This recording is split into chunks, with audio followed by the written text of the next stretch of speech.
कृष्णा सदा सहायते, ये श्लोक आप लोगों ने सुना ही होगा। बट क्या है श्लोक के पीछे की कहानी? वृंदावन में हरियाली और पक्षियों के मधुर गीत के बीच एक विनम्र ग्वाल अर्जुन रहता था। उसका भगवान कृष्ण में अटूट विश्वास था और वो अक्सर उनके भजन गाता रहता था। एक गर्मी के मौसम में गाँव एक गंभीर सूखे का सामना कर रहा था। फसलें मुरझा गयी, पशु प्यास से बेकरार और गाँव वाले चिंता में डूबे हुए, अकाल की समस्या से डरे हुए। अर्जुन इस विकट परिस्थिति से निराश न होकर याद करता है कृष्णा सदा सहायते, मतलब कृष्णा हमेशा मदद करते हैं। अद्भुत विश्वास के साथ उसने पूजा आयोजित की। भगवान कृष्ण से वर्षा की विनती करते हुए गांव वाले भी अर्जुन की प्रार्थनाओं में शामिल हुए। पूजा समाप्त होने के बाद एक चमत्कार हुआ। अंधेरे बादल इकट्ठा हुए और जल्द ही कोमल वर्षा शुरू हुई। सूखी धरती को पोषण देने लगी। गांव वाले आश्चर्यचकित होकर खुशी से नाचते हुए ये साबित करते हुए कि कृष्ण सदा सहायक थे। अर्जुन के विश्वास और कृष्ण की कृपा की कहानी दूर दूर तक फैल गई। तो जब भी आप किसी मुश्किल दौर से गुजर रहे हो तो सच्चे मन से कहें, कृष्ण सदा सहायक थे। हरे कृष्ण।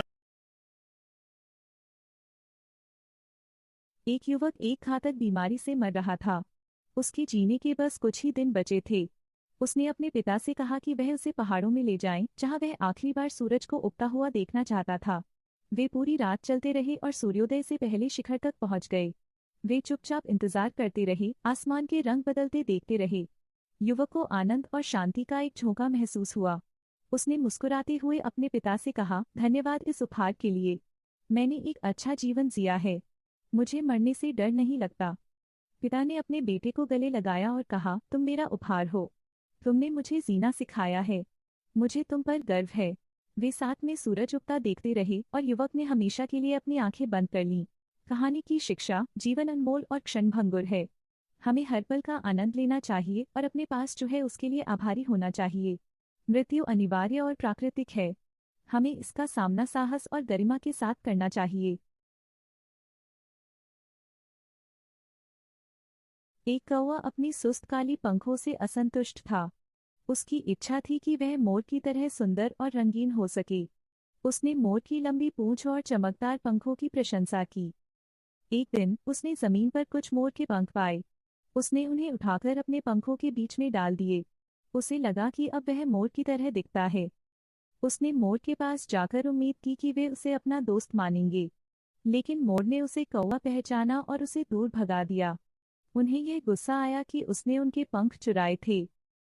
उसने अपने कौवा दोस्तों के पास भागते हुए आशा की कि वे उसका स्वागत करेंगे, लेकिन कौवे भी उसे पहचाने से अस्वीकार कर दिया।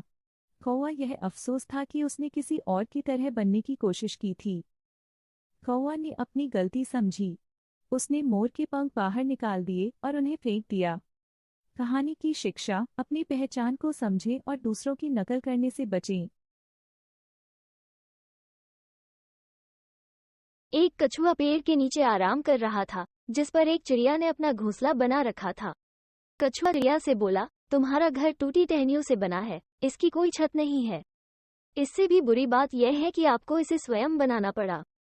मुझे लगता है कि मेरा घर, जो मेरा खोल है, आपके दयनीय घोंसले से कहीं बेहतर है। हाँ, ये टूटी हुई लकड़ियों से बना है और प्रकृति के तत्वों के लिए खुला है। ये कच्चा है, लेकिन मैंने इसे बनाया है और मुझे ये पसंद है। मुझे लगता है कि यह किसी भी अन्य घोंसले की तरह ही है, लेकिन मेरे से बेहतर नहीं है, कछुआ ने कहा। हालांकि आपको मेरे खोल से जलन होनी चाहिए। इसके विपरीत, पक्षी ने उत्तर दिया, मेरे घर में मेरे परिवार और दोस्तों के लिए जगह है। आपका खोल आपके अलावा किसी और को समायोजित नहीं कर सकता। शायद आपके पास एक बेहतर घर हो, लेकिन मेरे पास एक बेहतर घर है। कहानी की शिक्षा, एकांत महल से बेहतर है भीड़ भरी झोपड़ी। एक बार एक गुलाम था जिसके साथ उसके मालिक ने क्रूर व्यवहार करता था। एक दिन वो इसे और सहन नहीं कर सका और बचने के लिए जंगल में भाग गया।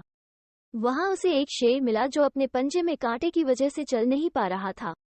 हालांकि वो डर गया था। दास ने हिम्मत जुटाई और शेर के पंजे में कांटा निकाल दिया। जब शेर आखिरकार कांटे से मुक्त हुआ तो वो जंगल में भाग गया और दास को नुकसान नहीं पहुंचाया। कुछ समय बाद दास को उसके मालिक ने जंगल में कुछ जानवरों के साथ पकड़ लिया। तब स्वामी ने दास को शेर की गुफा में फेंकने का आदेश दिया। जब दास ने शेर को देखा तो उसने पहचान लिया कि यह वही शेर है जिसकी उसने जंगल में मदद की थी। दास गुफा से बच निकलने में सफल रहा और उसने अन्य सभी जानवरों को मुक्त कर दिया। कहानी की शिक्षा। आपने जो अच्छा किया वो हमेशा आपके पास वापस आएगा। इसलिए अच्छे कर्म करो और दूसरों के प्रति दयालु बनो और दुनिया तुम पर दया करेगी।